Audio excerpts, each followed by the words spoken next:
Cellphone use பண்ணுற youngsters நம்மளுக்கான video தான் இது. இப்போ இந்த செல்ஃபோன்னால பாதிப்புகள் எந்த அளவுக்கு வந்து ஏற்படுது, இது உண்மைதானா, ஃபோன் அதிகமாக யூஸ் பண்ண பிரச்சனை நிஜமாலே வருமா, அப்படி வந்தால் என்னென்ன பிரச்சனைங்க, அதை நம்ம எப்படி தடுக்கலாம் அப்படின்றத யங்ஸ்டர்ஸ்க்கான முக்கியமான அவேர்னஸ் வீடியோ தான். வாங்க வீடியோவில் செல்லலாம். அனைவருக்கும் வணக்கம். நான் டாக்டர் சபரிநாத் ரவிச்சந்தர். ஸோ இப்போ இந்த செல்ஃபோன் யூசேஜ் அப்படின்றது உங்களுக்கு தெரியும். செல்ஃபோனோ ஒரு ஆளையும் நம்ம பிரிக்க முடியாத ஒரு தம்பதிகளாக ஆயிட்டாங்க.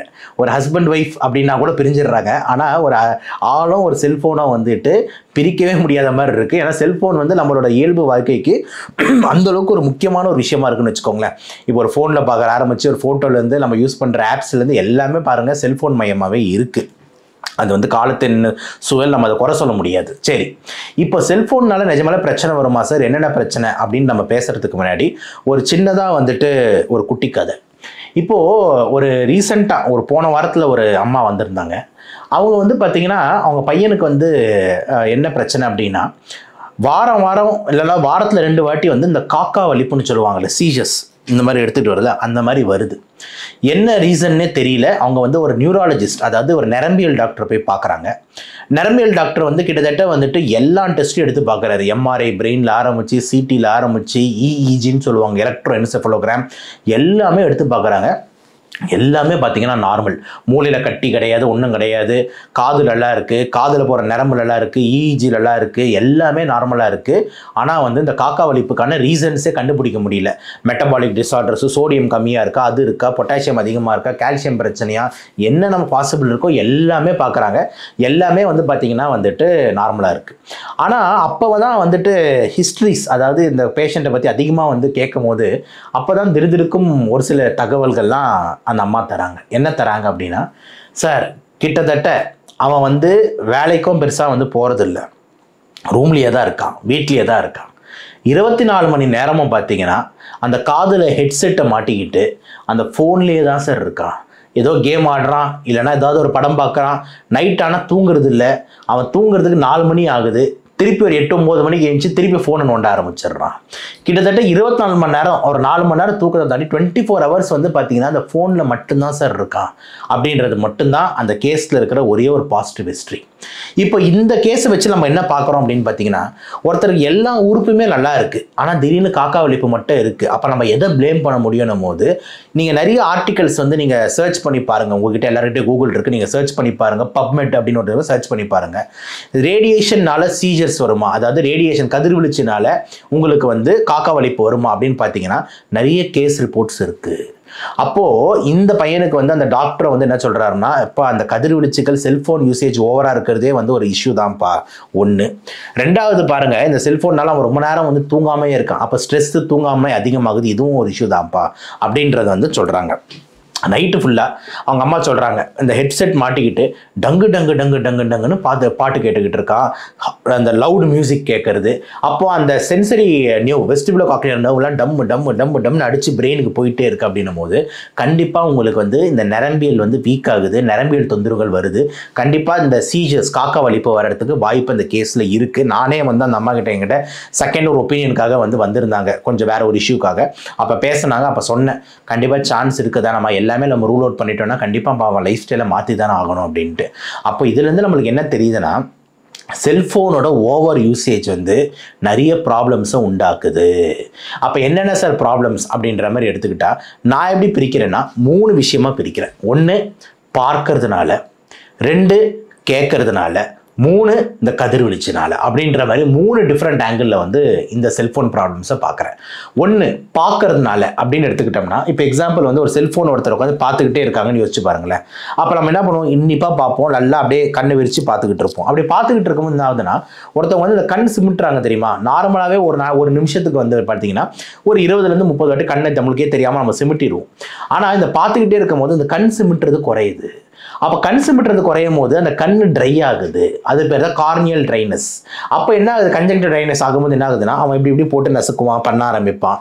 அப்போ கண்ணில் வந்து இன்ஃபெக்ஷன் ஆகிறதுக்கு வாய்ப்பு இருக்குது, கண்ணில் கன்ஜங்டிவைட்டிஸ் வர்றதுக்கு வாய்ப்பு இருக்குது, கண் கட்டி வர்றதுக்கு வாய்ப்பு இருக்குது. இது முதல் விஷயம். ரெண்டாவது பாயிண்ட் கண்ணில் பாருங்க என்னன்ட்டு. இப்போ நைட் டைம் ரூமில் லைட் ஃபுல்லாக ஆஃப், ஆனால் இது மட்டும் ஆன் அப்படின்ற மாதிரி பார்த்துக்கிட்டு இருக்கும் போது ஜென்ரலாகவே நைட் டைமில் என்ன ஆகும் அப்படின்னு பார்த்தீங்கன்னா, நம்மளோட கருவிழி இருக்குல்ல, கார்னியாகலாம் பியூப்பிள்னு ஒரு இடம், அந்த கருவிழி வந்து விரியும், டைலேட் ஆகும். ஏன் அப்படின்னா வந்து லைட்டுக்காக, லைட் கம்மியாக இருக்குன்றதுனால. அதே மாதிரி காலையில் டைமில் வந்து பார்த்தீங்கன்னா சூரியன் இருக்கிற டைமில் நம்ம கருவிழி கொஞ்சம் மூடும், ஏன்னா நிறைய லைட் உள்ளே போகக்கூடாதுன்னு. ஆனால் இப்போ நம்ம என்ன பண்ணுறோம்னா ரூம் லைட்டெல்லாம் ஆஃப் பண்ணிட்டு நைட் டைம் வேறு கருவிழிலெல்லாம் பெருசாக இருக்கும் போது அந்த டைமில் ஃபோனை பார்க்கும்போது என்ன ஆகுதுன்னா, ஃபோனில் இருக்கிற அந்த ப்ளூ லைட் டைரெக்டாக போய் அதிகமாக பின்னாடி ஃபண்டஸ்க்கு படுது. படும்போது என்ன ஆகுது அப்படின்னு பார்த்தீங்கன்னா, நம்மளுக்கு வந்து கொஞ்சம் கொஞ்சமாக வந்து இந்த ஐ சைட் பிரச்சனைகள், கண்ணில் இருக்கிற அந்த நரம்புகள், பின்னாடி இருக்கிற ஆப்டிக் நர்வ்னு சொல்லக்கூடிய முக்கியமான நரம்பு பாதிக்கப்படுது. அப்போ ஓவரால் இந்த செல்ஃபோனை வந்து நைட் டைம் ஃபுல்லாக பார்த்துக்கிட்டு இருக்கும்போது 1 வருஷம் எதுவும் தெரியாது, 2 வருஷம் எதுவும் தெரியாது.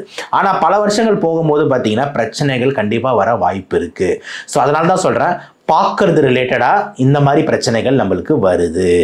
அப்போது நிறைய சாஃப்ட்வேர்ஸ் இதுலேயே இருக்குது. என்னென்னா ஆன்டி ப்ளூ லைட், அதே மாதிரி உங்களோட ஃபோனோட பிரைட்னஸை முடிஞ்ச அளவுக்கு குறைக்கிறது. இதெல்லாம் நிஜமான நல்ல ஸ்ட்ராட்டஜிங்க. ஃபோன் எவ்வளோக்குள்ள பிரைட்டாக வச்சு நைட்டு பார்க்குறோமோ நம்ம கண்ணுக்கு சீரியஸாக நல்லது இல்லைங்க. அப்போ முடிஞ்ச அளவுக்கு பிரைட்னஸை குறைச்சிக்கிறது, அதே மாதிரி முடிஞ்ச அளவுக்கு அந்த ப்ளூ லைட், ஆன்டி ப்ளூ லைட்ஸ்லாம் நம்ம போடுறதுன்றது முக்கியமான விஷயமா இருக்குது. சார் ரெண்டாவது வரேன், கேட்கறதுன்னும் போது இந்த ஹெட்செட் எல்லாம் மாட்டிக்கிட்டு நம்ம வந்து டங் டங் டங் டங்னு அடிக்கும் போது கண்டிப்பாக ஹை டெசிபிள் சவுண்ட்ஸ் க்ளோஸ்டாக இந்த இடத்துல பர்க்கஸ் ஆகிட்டே இருக்கும் போது ஒன்று நம்மளோட ஜவ்வுன்னு சொல்லக்கூடிய இயர் ட்ரம், டிம்பானிக் மெம்பரேன், இது வந்து பார்த்தீங்கன்னா ஓட்ட விடுறதுக்கோ இல்லை கொஞ்சம் வீக் ஆகிறதுக்கோ வாய்ப்பு அதிகமாக இருக்குது. ஒன்று. ரெண்டாவது, இந்த காதுலேருந்து மூளைக்கு இந்த சவுண்டை கொண்டு போகிறது வந்து ஒரு முக்கியமான நரம்பு, ஓகேங்களா?